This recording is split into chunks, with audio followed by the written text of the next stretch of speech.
Kita akan merenungkan kebenaran firman Tuhan yang terambil dari Injil Matius.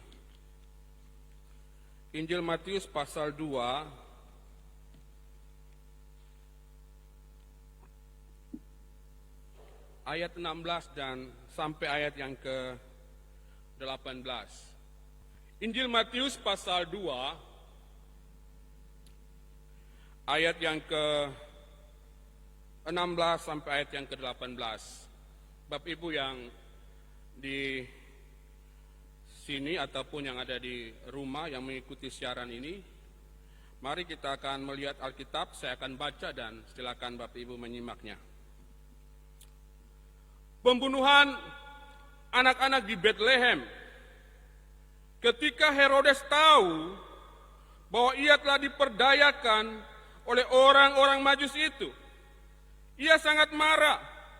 Lalu ia menyuruh membunuh semua anak di Bethlehem dan sekitarnya, yaitu anak-anak yang berumur 2 tahun ke bawah, sesuai dengan waktu yang dapat diketahuinya dari orang-orang Majus itu.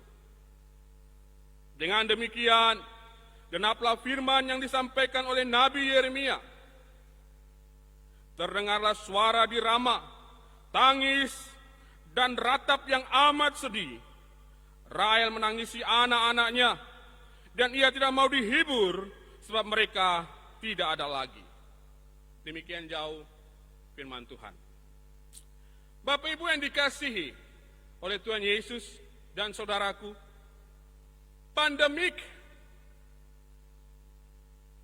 mematikan dan trauma sosial menguji batas kehidupan kita pada saat ini. Sehingga sejauh mana kebaikan kita, sejauh mana kesetiaan kita, sejauh mana iman kita di dalam mengiring akan Tuhan. Pada minggu ini, Matius mencoba membuka pikiran kita untuk melihat satu tema yang akan kita bahas, yaitu Natal dan penumpahan darah. Saya pikir tema ini sangat kontras. Saya pikir tema ini sangat bertentangan. Mengapa? Karena di satu sisi ada sukacita, tapi di sisi lain ada duka cita. Di satu sisi ada tawa, namun di sisi lain ada tangis. Di satu sisi ada yang selamat, tapi di sisi yang lain ada yang dibunuh. Bahkan di satu sisi ada Maria yang bersuka cita karena kelahiran, tapi di sisi yang lain ada Rahel yang berduka cita karena kematian. Dan ini terjadi di kota Bethlehem. Bapak Ibu,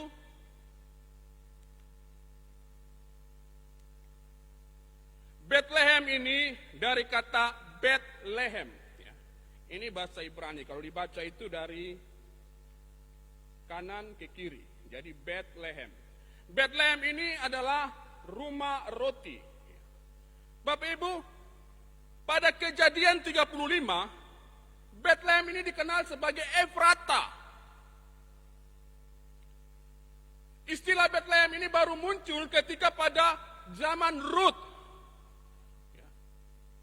Dan itu ada sesuatu yang terjadi pada waktu itu, di mana di Bethlehem ini atau di Efrata pada waktu itu, di mana menjadi suatu tempat persinggahan untuk orang yang lapar, dan mereka bisa menikmati makanan di situ. Tapi Ibu bisa bandingkan di dalam Rut 2 dan 3. Sehingga disitulah disebut Bethlehem. Bahkan Bethlehem ini juga disebut sebagai kota Daud, kota kelahiran Raja Daud, kota di mana masa kecilnya Raja Daud, bahkan sampai dia diurapi menjadi seorang raja. Dan di Bethlehem inilah tempat kelahiran Yesus. Bapak Ibu,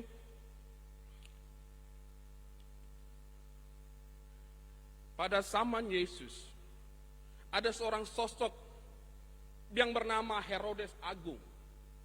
seorang yang paranoid, ya. Kecurigaannya yang begitu berlebihan. Dia tidak hanya curiga kepada orang lain, tapi terhadap keluarganya sendiri pun ia curiga. Bahkan sampai istri yang dia kasihi bernama Mariame, itu dia bunuh karena saking curiganya. Anak-anaknya pun dia bunuh. Sehingga seorang sejarawan Yahudi bernama Yosefus, dia katakan begini, lebih baik menjadi babinya Herodes daripada menjadi anak-anaknya. Mengapa? Karena kalau menjadi anak-anaknya itu sudah pasti akan dibunuh oleh Herodes. Tetapi ketika menjadi babi belum tentu dibunuh oleh Herodes. Berbeda dengan kita Bapak Ibu ya. Justru kalau babi itu bagi kita pelihara dari Januari ya. Desember itu, sebelum masuk Desember babi sudah bunuh diri. Bahkan ada di tempat-tempat tertentu babi bisa menyamar jadi sapi karena takut dibunuh. Ya. Kenapa? Pasti dibunuh. Kalau anak tidak mungkin kita bunuh. Berbeda dengan Herodes. Dan Bapak Ibu, ini terjadi di Bethlehem, di mana Herodes tidak hanya curiga kepada keluarganya, tapi ia juga curiga kepada orang Majus. Ya. Kalau keluarganya saja dia curiga, apalagi orang lain. Maka tidak heran ketika orang Majus datang meneliti anak yang akan lahir itu, yang sudah lahir itu. Dia curiga. Kecurigaannya apa? Dia akhirnya memanggil ahli-ahli Taurat pada Matius pasal 2 ayat yang ke-6 dan ke-7. Dia mengumpulkan mereka. Dia mencari data-data tentang anak ini. Dari data-data yang dia dapatkan akhirnya apa Bapak Ibu? Dia tahu bahwa anak yang baru lahir itu adalah keturunan Daud, yang nantinya akan memimpin kerajaan Daud. Inilah yang menjadi satu ketakutan yang luar biasa bagi Herodes. Inilah yang menjadi satu kepanikan bagi Herodes. Dan apa yang terjadi Bapak Ibu? Dia mengincar nyawa bayi itu.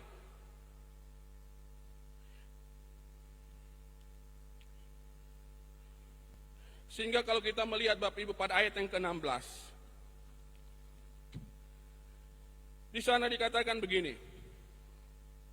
Ketika Herodes tahu, ya, kata Herodes tahu ini, kata tahu dalam bahasa Yunani dipakai kata idon. Idon ini artinya telah melihat, telah menatap, atau telah membedakan dengan jelas. Artinya apa? Ketika Herodes tahu bahwa orang Majus itu tidak muncul kembali, orang Majus itu tidak menemui dia kembali, maka disinilah Herodes merasa diperdaya. Herodes merasa diperdayakan. Dalam bahasa Yunani kata diperdayakan dipakai kata anapaiste, yang artinya dikalahkan, diejek, bahkan ditipu. Padahal kalau kita cermati justru Herodes inilah yang suka menipu. Itu kalau kita melihat di mana pada ayat yang ke-8 dari pasal ini, di mana Herodes itu memanggil orang-orang Majus itu ketika bertemu dengan dia mengatakan bahwa selidikilah supaya dia akan menyembah anak itu. Ini wujud daripada salah satu tindakan menipu, yaitu berpura-pura. Herodes berpura-pura pada saat itu untuk mau datang menyembah bayi itu. Padahal sebenarnya tidak. Dia ingin membunuh bayi itu.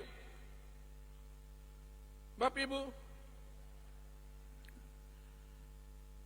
kalau kita lihat menurut ilmu psikologis, ya, salah satu ciri dari orang suka tipu, itu suka berpura-pura. Banyak keluarga-keluarga, bahkan dalam pelayanan pun kami menemui banyak orang yang senang dengan kebiasaan berpura-pura. Suka berpura-pura. Ya. Ya. Makanya ada bapak-bapak itu selalu katakan di dalam persekutuan itu begini, Pak, kadang kami mau jujur sama istri itu kami takut. Jujur saja kami kadang belum mau sampaikan saja istri sudah gas terus itu, sudah ngomel terus. Bagaimana kami mau jujur? Sehingga kami harus berbohong. Padahal itu lebih berbahaya. Akhirnya hidup dalam kepura-puraan. Hidup dalam kemunafikan. Dan saya pikir ini adalah salah satu dari roh Herodes yang mempengaruhi banyak orang. Suka curiga, berprasangka buruk. Bapak Ibu, prasangka buruk itu tendensinya itu negatif, cenderung itu negatif, sifatnya itu buruk. Kita curiga atau berprasangka buruk sudah tentu bukan yang baik kepada orang itu. Pasti yang buruk tentang orang itu. Padahal kita belum tahu kebenaran yang sesungguhnya. Lalu kita sudah memberi kesimpulan tentang orang itu. Kadang seperti itu, ibu-ibu, ya, mohon maaf ya. Kadang suami pergi kerja curiga. Jangan-jangan suamiku selingkuh.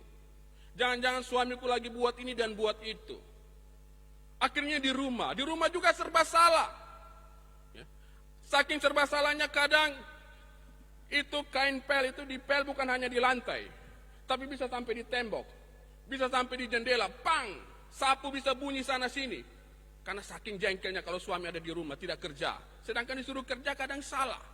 Ini kecurigaan yang terkadang kita belum tahu kebenarannya, tapi kita sudah menyimpulkan sesuatu yang buruk. Dan saya pikir ini adalah roh Herodes. Bapak Ibu, Herodes merasa diperdaya, karena dia sering memperdayakan orang. Padahal belum tentu orang Majus itu memperdayakan dia. Bapak Ibu yang dikasihi oleh Tuhan, akhirnya apa? Herodes marah. Herodes sangat marah ketika ia merasa diperdaya pada waktu itu. Dan kata marah ini Bapak Ibu dipakai kata etimote, yang artinya menerangkan seseorang yang diprovokasi untuk marah. Dan menurut beberapa komentari Bapak Ibu, Herodes ini memang gila marah. Bahkan kalau mau dibilang dia ini adalah seorang yang penderita sakit jiwa.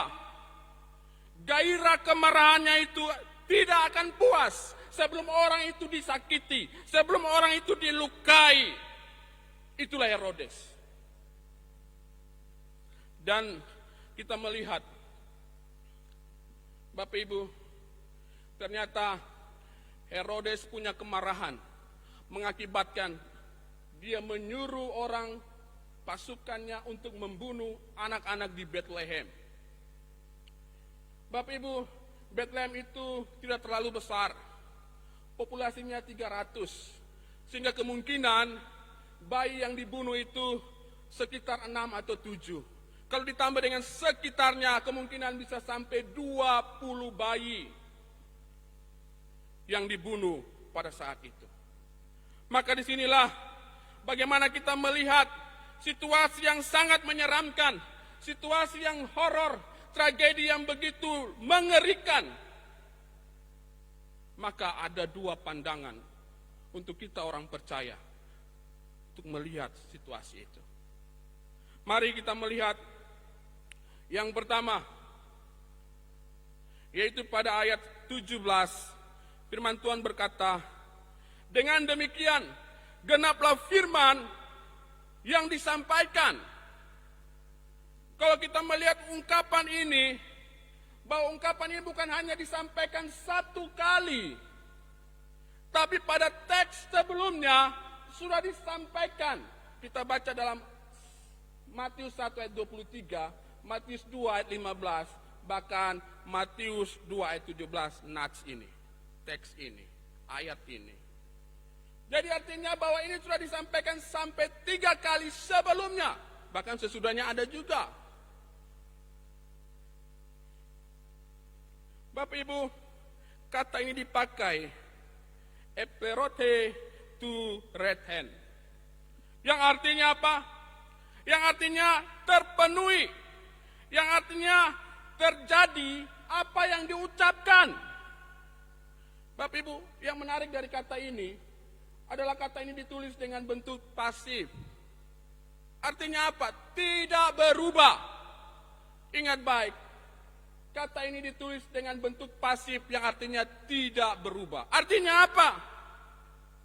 Artinya Bapak Ibu, situasi bisa berubah, keadaan bisa berubah, kondisi bisa berubah, tapi firman tidak akan pernah berubah. Firman tidak akan pernah berubah satu titik pun, satu iota pun, ia tetap iya dan amin. Firman Tuhan tidak butuh dipengaruhi oleh situasi dan keadaan, tapi justrulah firman Tuhan yang mempengaruhi kita di dalam situasi dan keadaan itu. Sekalipun situasi tidak mendukung, keadaan tidak mendukung, tapi firman Tuhan yang mendukung kita agar kita kuat menghadapi situasi dan keadaan apapun. Yesus berkata di dalam Matius 24 ayat 35, langit dan bumi akan berlalu, tapi firman-Ku tidak akan berlalu. Keadaan bisa terjadi, kekacauan, kegoncangan, apapun yang terjadi di dunia ini, situasi apapun yang terjadi di tengah-tengah kita, kita percaya firman Tuhan ya dan amin. Dia akan mendukung kita, dia akan mempengaruhi kita, sehingga kita menjadi kuat menghadapi situasi ini. Bapak Ibu, terkadang kita berpikir kenapa Yesus harus hadir di tengah-tengah konflik? Kenapa Yesus harus hadir di tengah-tengah tragedi penumpahan darah? Kenapa? Ini menunjukkan bahwa Yesuslah yang menjadi jawaban atas persoalan itu. Yesuslah yang menjadi solusi. Yesuslah yang menjadi jalan untuk menyelesaikan persoalan itu. Kenapa dia harus datang ke dunia? Karena dunia ini butuh, manusia ini butuh penebusan daripada Kristus. Bapak Ibu, kenapa Rahel harus menangis? Kenapa Rahel harus berduka? Karena Yesuslah yang nanti akan menjadi penghiburan. Karena Yesuslah akan menjadi pertolongan, menjadi kekuatan di dalam hidupnya. Khususnya bagi keturunannya. Bapak Ibu yang dikasihi oleh Tuhan Yesus, ini kalau kita melihat kenapa terjadi tragedi di Bethlehem, pembunuhan atau penumpahan darah, ini menunjukkan bahwa suatu realita keadaan manusia yang sudah rusak oleh dosa, sehingga Kristus harus datang dan menebus manusia dari kebinasaan. Sehingga poin yang pertama, kita memandang bahwa situasi ini Kristus akan menjadi jawaban. Itu yang pertama. Yang kedua, kita melihat pandangan pada ayat yang ke-18. Firman Tuhan berkata,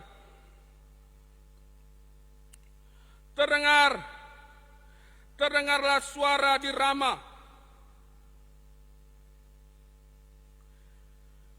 tangis dan ratap yang amat sedih. Rahel menangisi anak-anaknya dan ia tidak mau dihibur. Bapak Ibu, Rahel ini adalah istri yang sangat dikasihi oleh Yakub, sehingga Rahel ini dianggap sebagai ibu dari anak-anak Yakub. Dia menjadi ibu dari anak-anak Israel. Dalam kisah Rahel, Bapak Ibu, ia meninggal pada usia yang sangat muda, ketika berusia 36 tahun. Ini adalah salah satu kisah yang sangat mengharukan ketika kita baca dalam Kejadian pasal 35 ayat 16 sampai 22. Ketika Rahel melahirkan, ia sangat sulit. Dan akhirnya apa Bapak Ibu? Dia melahirkan anak yang kedua. Dia mengembuskan napasnya. Dia meninggal. Sehingga anak itu dinamakan Ben-Oni. Ben-Oni itu artinya putra kesusahan, putra kesedihan, yang akhirnya dinamakan oleh Israel atau oleh Yakub menjadi Benyamin.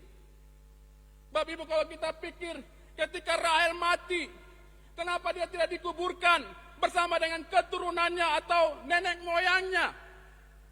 Adam, Hawa, Abraham, bahkan sampai kepada Yakub, Ribka, atau dengan Yakub ataupun Lea di satu kuburan keluarga mereka yang dinamakan Goa Makpela. Kenapa Rahel tidak dikuburkan di Goa Makpela? Karena Rahel inilah yang akan menjadi tanda, yang akan menjadi peringatan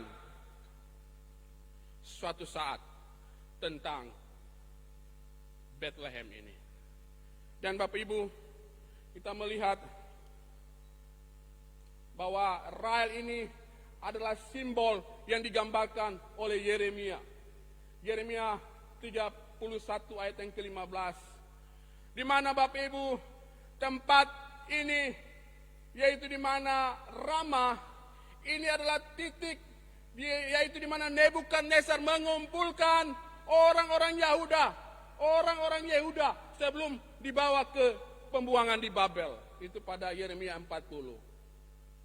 Dan sesuatu yang sangat menyedihkan bagi Rahel, Bapak Ibu, ketika dia melihat anak-anaknya itu dibawa, disiksa, bahkan ada yang dibunuh dan ditawan menjadi budak di Babel. Inilah yang sangat menghancurkan hati. Secara simbolis Yeremia menggambarkannya. Dan pada zaman perjanjian baru, Bapak Ibu, ternyata Matius melihatnya lebih dalam. Matius melihat lebih jauh, yaitu di mana Rahel menjadi presentatif bagi para ibu-ibu yang ada di Bethlehem yang berduka karena kehilangan bayinya. Bapak Ibu, memang duka cita seorang ibu bukan karena pada waktu dia melahirkan, bukan cuma hanya pada waktu dia melahirkan, tapi ketika dia melihat anak-anaknya itu mulai memberontak, ketika dia melihat anak-anaknya itu mulai membangkang, ketika dia mulai melihat anak-anaknya itu menjadi hancur dan tidak berguna, itulah yang sangat menderita bagi seorang ibu. Oleh karena itu, anak-anak muda, anak-anakku, dimanapun engkau berada, ingatlah baik bahwa orang tuamu lebih menyedihkan ketika melihat engkau menjadi hancur dan tidak berguna. Bapak Ibu yang dikasihi oleh Tuhan Yesus, kalau kita melihat dalam nas ini, duka cita Rahel itu dipakai kata Oak et Helen para kletenai.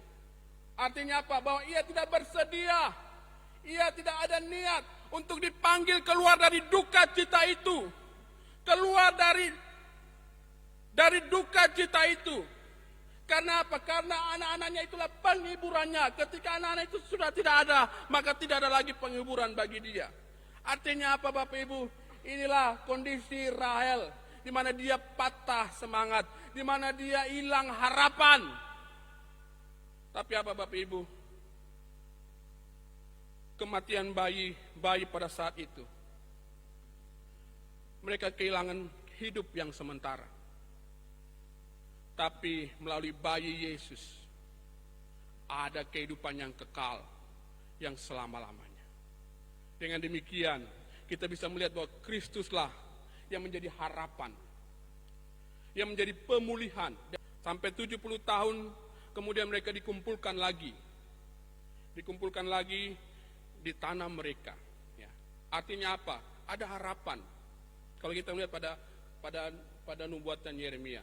Kalau kita melihat begitu pula dengan pandangan Matius ini. Ketika ibu-ibu yang berduka pada waktu itu kehilangan anak-anaknya, kehilangan bayinya yang di bawah 2 tahun. Mereka kehilangan kehidupan yang sementara. Tapi melalui bayi Yesus ada kehidupan yang selama-lamanya. Kehidupan yang menyelamatkan, kehidupan yang memberkati kehidupan kita dari kebinasaan. Dan kesimpulan dari Natal dan penumpahan darah ini, yang pertama, mari kita memandang Kristus sebagai jawaban atas semua konflik permasalahan yang terjadi. Yang kedua, Kristus akan menjadi harapan dan pemulihan bagi kita orang percaya. Tuhan Yesus memberkati. Shalom.